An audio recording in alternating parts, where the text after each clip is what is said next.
Et bonjour à tous et bienvenue dans cette vidéo en solo du jeu Unboxed. Unboxed est un jeu pour 1 à 4 joueurs à partir de 12 ans et pour des parties d'environ 30 minutes. Donc c'est un jeu de chez Don't Panic Games, c'est un jeu qui est quand même assez particulier parce qu'il n'y a pas de règles à proprement parler.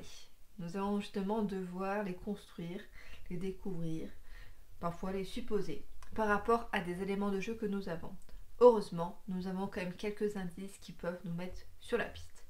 Mais si nous en dépensons trop, cela nous fera perdre des points pour la fin de la partie. Donc je ne vais pas vous montrer tout le contenu du jeu pour que vous puissiez garder quand même un petit peu de surprise. Sachez que du coup il y aura un spoil sur cette opération là, sur cette fouille là. Donc si ça ne vous intéresse pas, je vous invite à ne pas regarder du coup la vidéo. Du coup, donc dans la boîte de jeu, il y a donc le petit manuel de fouille, donc c'est là où on va aller à notre fouille. Et il y a juste ça en termes de livret de règles, où ça explique voilà, le matériel, comment est-ce qu'on va jouer au jeu quand même un petit peu. Mais c'est surtout basé sur les indices, les reliques, sur une variante qui existe et sur du coup la grille de notation. Donc en soi, il y a vraiment très peu d'informations dessus. Donc, moi, donc là j'ai déjà fait quelques fouilles, comme ça s'appelle, avec Karine. Je me suis pas trop, on s'est pas trop basé hein, sur les indices, sur les points, parce que voilà, c'est pas quelque chose forcément qui nous intéresse. On est plutôt à faire la fouille, on réussit. Voilà, peu importe le nombre d'indices, le but voilà, c'est de se creuser un petit peu la tête. Donc ça, ce sont les différents indices, donc on ne les lit évidemment pas avant d'en avoir besoin. Le premier site de fouille, donc on avait droit à ce matériel-là. Le deuxième site, le voici. Le troisième site, et là nous allons partir au quatrième site. Donc je vais vous lire le scénario. En termes de matériel, donc j'ai pris les cartes B qui sont ici, donc il y en a quand même un bon paquet, donc il y a quand même de quoi voir. La carte R3 qui est là, donc c'est à utiliser recto verso, ce qui on avait beaucoup de questions par rapport à ça. Donc c'est à utiliser recto verso apparemment. Et puis donc les différents jetons là qui sont similaires hein, quasiment à tous les jeux. Mais le nombre peut varier. Alors, nous sommes sur le site de fouille Les Bâtisseurs. La femme enterrée dans cette chambre était quelqu'un d'important, à en juger par les petites figurines de travailleurs empilées le long des murs et par la quantité de pièces de monnaie dans les urnes. On dirait qu'elle voulait emporter ses richesses dans l'au-delà. Ces pièces devraient rapporter un bon prix lors d'une vente aux enchères dans un musée. J'aurais bien besoin d'un peu plus d'argent pour financer mes recherches. Donc on a les questions qui sont là. Donc on va les lire au début, ça peut quand même nous mettre un petit peu sur la piste.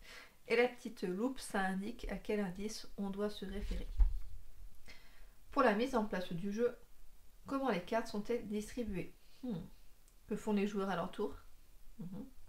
Qu'est-ce qui est interdit pendant votre tour? Comment les joueurs calculent-ils leur score? Et quand est-ce que la partie se termine? Et comment est désigné le vainqueur? Donc, qu'est-ce qui est interdit pendant votre tour? Donc, il y a quelque chose de spécifique par rapport à ça. Je crois qu'il nous indique le nombre de joueurs. C'est des jeux compétitifs pour 2 à 4 joueurs. Ok, bon, bah on va y aller, j'ai envie de dire. Je vais afficher les questions quelque part. Hop. Par là peut-être. Je suis pas sûre que vous vivez beaucoup de choses. Ok, alors, comment les cartes sont-elles distribuées? Donc ça, je suppose que ce sont les cartes que l'on doit distribuer aux joueurs. Nous avons dessus des petits animaux avec des couleurs. On peut constater que la couleur peut être différente selon l'animal. Pour l'instant, nous avons 3 couleurs en jeu. En termes d'animal, nous avons... Là, nous en avons 3. Il n'y en a pas d'autres. Il n'y a pas d'autres. Nous avons le renard, le lion et la chouette. Nous avons une autre couleur. Pour l'instant, l'impression que c'est tout. Ok. Donc, on a ces éléments-là en jeu. On a combien de cartes? 1, 2, 3, 4, 5, 6, 7, 8, 9, 10, 11, 12, 13, 14, 15, 16, 17, 18 cartes. Ok. Là, nous avons un système de boulier, on a l'impression. D'après ce que je peux comprendre, si on fait un renard noir avec un renard rouge, on gagne peut-être une pièce. Si on fait peut-être par couleur, on gagne une pièce. Ah, là, c'est si on a... non. Même couleur, même symbole, 2 pièces, ok. Même couleur, une pièce. Et même symbole, une pièce. Ok, ça veut dire ça. Et je sais pas trop. Est-ce que c'est... je sais pas. Les 3 premiers. Qu'est-ce qui me vient d'autre par la tête? Pas grand chose. Ou alors il y a 3 tas. Peut-être 3 tas. Je sais pas. Alors, on fait une sorte de pyramide apparemment. Nous avons des couleurs violettes. Nous avons des couleurs violettes, non? Ah non, ça fait partie des... J'ai oublié de prendre en compte les petits jetons. Donc 4 personnes. Je suppose que chaque joueur du coup a sa couleur. Nous avons 8, si je ne me trompe pas, jetons.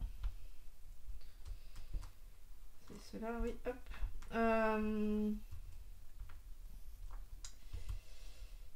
Hop, je sais pas trop ce que je fais, je suis une petite donc ça c'est les joueurs. Apparemment chacun aurait peut-être 3 cartes au début de la partie. Ensuite nous avons une sorte de pyramide. On n'a pas le droit de prendre si c'est pas vraiment adjacent, on va dire. Du coup si c'est pas du tout adjacent, et on peut en prendre du coup 2. Enfin, on peut prendre en fait ceux qui sont adjacentes. Soit 2, soit 3. Par rapport à la pyramide. Donc je suppose qu'on positionne peut-être tout. J'ai l'impression qu'il y en a beaucoup plus que 2 cartes. Ou alors c'est ce qu'il faut faire à la fin de la partie.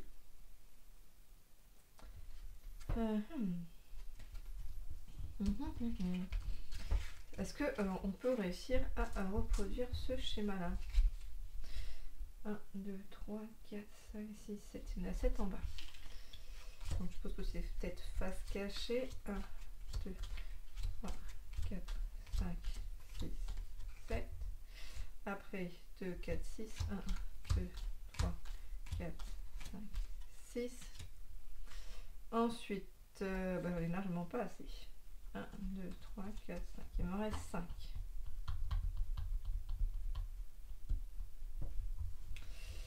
C'est-à-dire que je peux faire 3.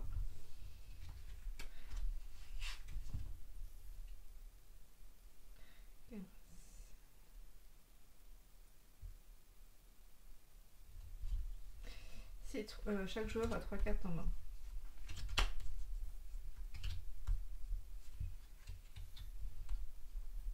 Il ne reste pas grand chose. 1, 2, 3, 4, 5, 6. Il en reste 6. Je vois pas trop cette pyramide là. Ou alors c'est que la main elle veut dire prendre ou elle veut dire poser. Je peux poser à côté. Entre comme ça au-dessus. Peut-être que c'est posé. On doit toujours avoir 3 cartes en main potentiellement, mais ça va être vite fini. J'en fais quoi des jetons par contre? Quand je pose une carte, je mets un jeton. Il faut les positionner, je pense, en pyramide. Donc par exemple, simulons plutôt, on va dire 2 joueurs, parce que ça peut se jouer jusqu'à 2. J'ai par exemple ceux-là, je sais que si je positionne, est-ce qu'on peut les superposer les cartes? Si je positionne la même couleur, là par exemple j'ai la chouette 2 fois, est-ce que je peux positionner quelque chose comme ça par exemple? Est-ce qu'on n'a pas vraiment l'impression que c'était superposé là? Mais de toute façon, si on veut faire des suites comme ça, il faut quand même que ça soit superposé. Donc par exemple, j'en pose 2. Parce que voilà, je positionne peut-être mes petits voilà dessus. Après, j'ai pas de pièces. Il y avait un autre. On n'a pas de pièces. Ou alors les pièces sont représentées par les éléments là. Pas très logique. Par exemple, je sais pas, hop, je positionne ces deux là. J'ai plus qu'une seule carte, j'en pioche 2 autres. Voilà. C'est à l'autre joueur de jouer. L'autre joueur il va se dire qu'est-ce que je fais. Il y a deux petites chouettes adjacentes. D'ailleurs, ça qu'on va rapporter 2 là. Hop. C'est pas trop. Ça rapporte 2. Donc je pense que je mets comme ça. Ou alors ça veut dire que c'est un tas commun et qu'on prend. On s'en fiche en fait du nombre de. On s'en fiche peut-être des couleurs. Quoique, il y a quand même ça qui indique que chacun a sa propre couleur apparemment. Ou alors ça veut dire qu'on se défausse progressivement et c'est celui qu'on a plus qui a gagné.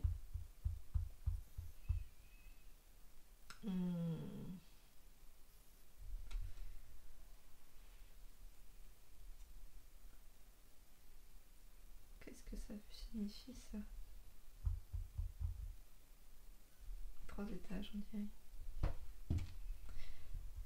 Je sais pas, par exemple, bon, hop, je me défausse de 2, on va dire. L'autre il joue, il se dit, bon, moi je vais poser même symbole, même couleur ici. Par exemple, ah non, décalé petit à petit comme ça.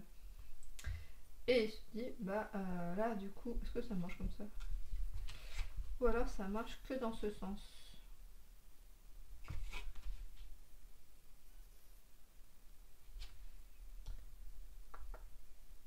Peut-être quand même qu'on mettait que 4 cartes en jeu dès le début, non? On peut pas avoir un trou entre les cartes.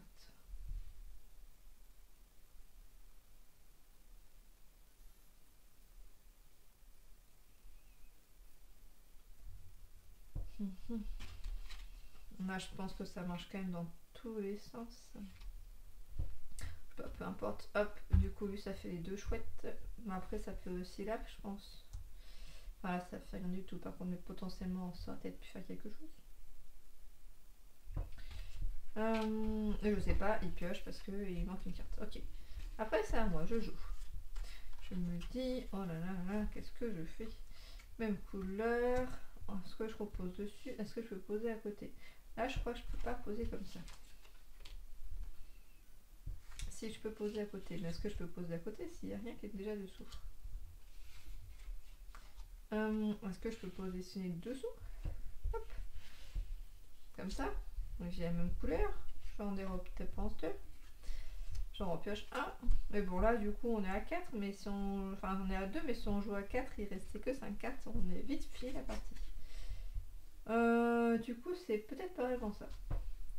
On va regarder un petit peu les questions qu'on a, les indices que l'on peut avoir. Parce que là, je vous avoue que je stagne un petit peu. Pour la mise en place du jeu, comment les cartes sont-elles distribuées?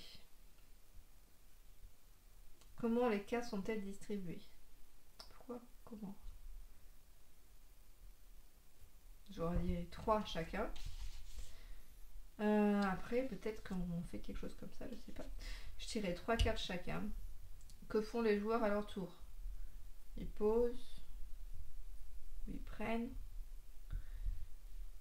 Ils prennent peut-être. Sauf que prendre, ça va pas avec ce schéma-là. Ou alors sinon ça veut dire qu'on ne monte pas autant. Ou sinon, est-ce que si je superpose comme ça, mais ça veut dire qu'on y voit ou qu'on n'y voit pas. 1, 2, 3, 2, 4, 6, 7. Ah bah. 1, 2, 3, 4. Sinon, on fait aléatoirement. Hop, on a nos petits trucs de comme ça là. Hop, hop, hop. Je positionne comme ça. 1, 2. Tiens, vous êtes toujours avec moi. Hein. 1, 2, 3, 4, 5, 6. 1, 2, 3, 4, 5, 6, 7. Sur les 7 là. Ensuite, je positionne comme ça. 1, 2, 3, 4, 5. 1, 2, 3, 4, 5. 2, 4, 6. Chanson avant 6. 1, 2, 4, 7, 2, 6. 1, 2, 3, 4, 5. 6. 1, 2, 3, 4, 5, 6, 7. Oui, bah du coup c'est bon, c'est juste qu'il faut que je les cale comme ça. Hop. Ensuite, il m'en faut 4, 2, 5. Du mal, hein. 1, 2, 3, 4, 5. C'est un mot de moins à chaque fois. 1, 2, enfin 1, 2, 3, 4, 5. Ok. Et bah non, j'ai plus de carte déjà.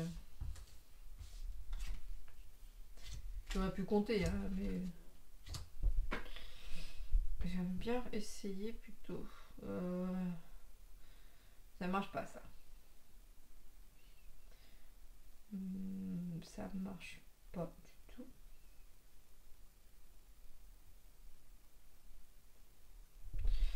Mais en soi, ça marche encore même moins que l'autre. Hop, hop. 1, 2, 3, 4, 5, 6. Je peux même pas faire. Pour l'instant, j'en pose une. Moi, je sais pas. Parce que là, si je pose comme ça va pas, j'en ai trop. 2, 4, 6, 8. 2. Bon, je sais pas trop. Alors, revenons à une autre petite question. Qu'est-ce qui est interdit pendant votre tour? Ben, on peut pas prendre ou poser, je sais pas trop. Comme ça et comme ça. Comment les joueurs calculent-ils leur score par rapport aux configurations qui sont indiquées? Et ça, bah, je sais pas ce que c'est. Quand est-ce que la partie se termine et comment est désigné le vainqueur? Alors, je pense que le vainqueur, c'est celui qui a le plus d'or. Comment est représenté l'or? Je ne sais pas trop pour l'instant. Et quand est-ce que ça se termine? Bah, je pense que quand tout le monde a posé ses cartes, alors c'est quand tout le monde a plus que 3 cartes en main, c'est pas trop logique.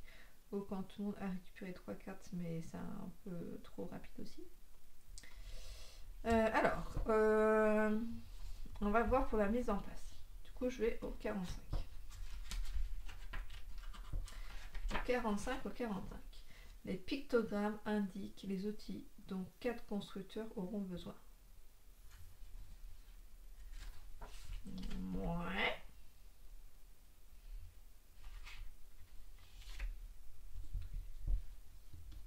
Oui. Donc c'est ça, je pense.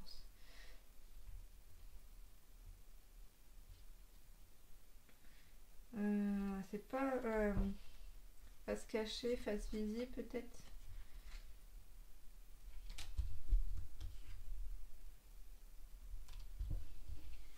C'est tout pareil. Pas compris là. Les pictogrammes indiquent les outils dont 4 constructeurs auront besoin.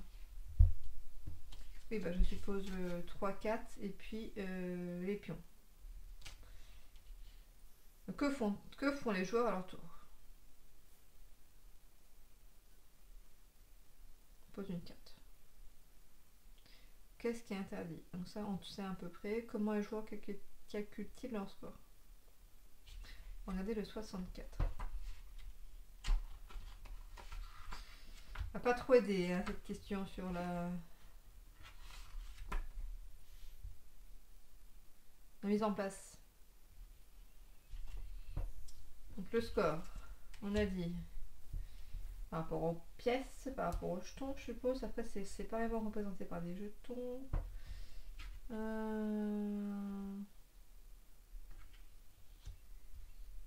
Ça vaut 2 à 1, ça j'ai compris. Là, le boulier, j'ai pas trop compris. Hein. 64. Le boulier permet de compter de grandes quantités d'objets.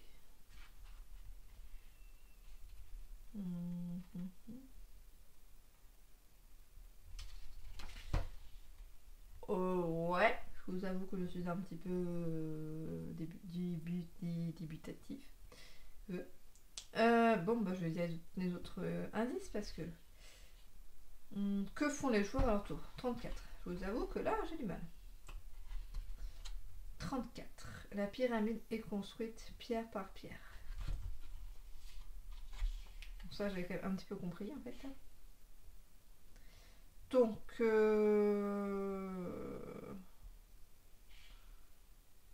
c'est bon, ça, comment, quand est-ce que ça se termine? Je suppose que c'est quand tout le monde a tout déposé. Les constructeurs ne s'attendent pas à être payés tant que le travail n'est pas terminé. Les constructeurs ne s'attendent pas à être payés tant que le travail n'est pas terminé.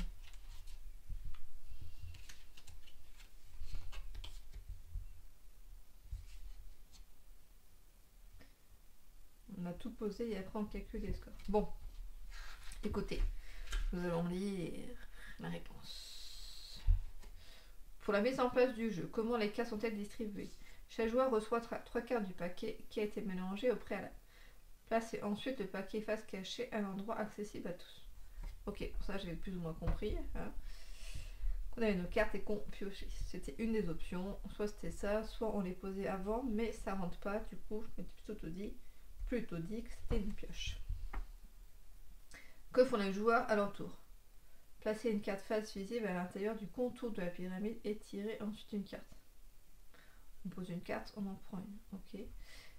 Tablez votre tour en collectant les pièces correspondant au nombre de couleurs d'yeux que vous avez fait coïncider verticalement ou horizontalement avec l'emplacement de votre carte. Une pièce est gagnée par couleur ou d'yeux adjacent.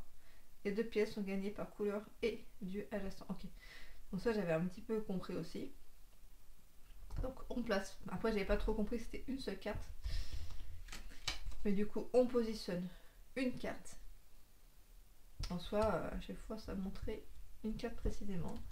On positionne donc une carte et on récupère du coup l'argent qui correspond. Ok. Donc selon, ça j'avais compris, hein, selon la forme, tout ça. Qu'est-ce qui est interdit pendant votre tour? Vous ne pouvez jouer des cartes qu'à côté d'une autre carte déjà posée. Seule la première carte de la partie échappe à cette règle. Ok. Vous ne pouvez pas jouer une carte sur une rangée supérieure s'il n'y a pas au moins 2 cartes dans la rangée en dessous. Ok. Ça aussi, j'avais compris. Vous ne pouvez pas poser vos cartes. Vous ne pouvez poser vos cartes qu'à l'intérieur de la pyramide de 28 cartes. Ok. Mais parce que regardez, j'en ai oublié. Peut-être ailleurs aussi. Voilà. Grosse erreur. Ceci explique cela. C'était dans plusieurs paquets différents. Je comprends un petit peu mieux du coup. On va pouvoir faire la pyramide. Donc je suppose que ça se termine quand la pyramide est totalement montée ou que et tout le monde a pris ses pièces, je sais pas. Quand la pyramide est montée, je pense. Parce qu'ils ont dit que la monnaie, ça sera que, on ne sera pas payé, le temps ne sera pas terminé. Ok. Comment les joueurs calculent-ils leur score? Sous le boulier de la carte R3. Hop. Sous le boulier, ok. Se trouvent 3 emplacements pour placer vos disques. Si vous placez un disque dans l'emplacement supérieur, cela signifie que vous avez 10 pièces d'or. En plaçant Indice sur l'emplacement du milieu, vous indiquez que vous avez 5 pièces d'or. En plaçant un disque sur la case du bas, cela signifie que vous avez une pièce d'or. Par exemple, pour signifier que vous avez 37 pièces d'or, vous devez placer 3 disques en haut, un disque au milieu et 2 disques en bas. D'accord. Quand est-ce que la partie se termine et comment est désigné le vainqueur? Lorsque les 28 cartes de la pyramide sont posées, la partie est terminée. Le joueur qui a obtenu le plus d'or à la fin de la partie l'emporte. Ok, bon. J'avais compris pas mal de choses, c'est juste que il me manquait quand même des cartes. Hein. Sinon, j'aurais bien compris qu'il y avait cette pyramide-là. Après, est-ce que j'aurais compris qu'on avait d'abord des cartes en main? Je suppose que oui, parce que ça, c'est quand même assez clair par rapport à ça. Et on doit du coup faire la pyramide. Ça, j'avais compris. Ça, là, j'avais pas trop compris. Mais bon, grosso modo, je vais dire que j'avais compris à peu près 80% des choses. Donc finalement, c'était quand même pas mal. Mais bon, j'ai utilisé quand même aussi pas mal d'indices. Donc j'espère que cela vous a intéressé, que ça vous a donné un petit peu une idée du jeu. Si vous y jouez, pensez bien à prendre du coup toutes les cartes. Et puis n'hésitez pas à mettre un petit commentaire. Et puis à bientôt dans une prochaine vidéo sur notre chaîne Carnet de jeu.